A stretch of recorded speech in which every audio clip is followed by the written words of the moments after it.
네, 한일 통상장관이 일본의 수출 규제 조치 후 처음으로 오늘 중국 베이징에서 만납니다. 일본이 지난 금요일 반도체 소재 포토레지스트의 수출 규제를 완화한 상황에서 두 장관의 만남이 어떤 결과를 가져올지 주목됩니다. 추 기자 연결해서 알아보겠습니다. 이지은 기자. 네, 경제부입니다. 네, 한중일 3국 장관이 모이는 회의석상에서 만나게 된다고요? 네, 그렇습니다. 이번 한일 통상장관의 만남은 한중일 정상회담을 앞두고 3국 장관이 모이는 경제통상장관회의에서 이루어집니다. 한중일 경제통상장관회의가 열리는 건 지난 2016년 이후 3년여 만인데요. 개최 순서에 따라 이번에는 중국 베이징에서 진행되는데 가지야마 히로시 일본 경제산업상과 중산 중국 상무부 부장이 참석합니다. 성윤모 산업통상자원부 장관은 회의 참석을 위해 오늘 오전 서울 김포공항으로 출국했습니다. 성 장관은 출국 전 취재진과 만나 이번 회의는 RCEP과 한중일 FTA 등 3국의 공통 관심사를 논의하는 자리라고 말했습니다. 또 가지야마 히로시 일본 경제산업상과의 공식 회담은 확정되지 않았다면서 없을 것 같다고도 언급했습니다. 네, 일본이 수출 규제를 일부 완화하는 조치를 발표한 상황에서 관련 논의에 진전이 있을지 관심인데요. 어떻습니까?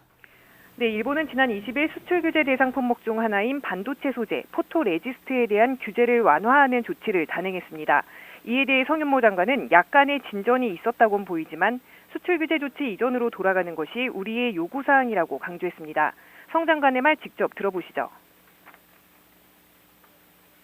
일본이 한 수출 규제 그 조치는 일본의 자발적인 조치고요. 물론 일본의 그 조치가 약간의 진전이 있었다고 평가가 됩니다만은 우리가 그 문제 수출 통제의 근본적인 문제 해결에는 미흡하다고 봅니다.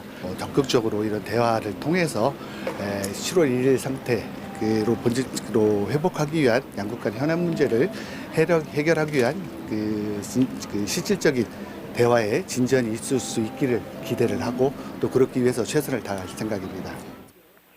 성 장관은 또 지난 16일 도쿄에서 국장급 대화를 진행한 이후 공식적인 대화는 없었다고 설명했습니다.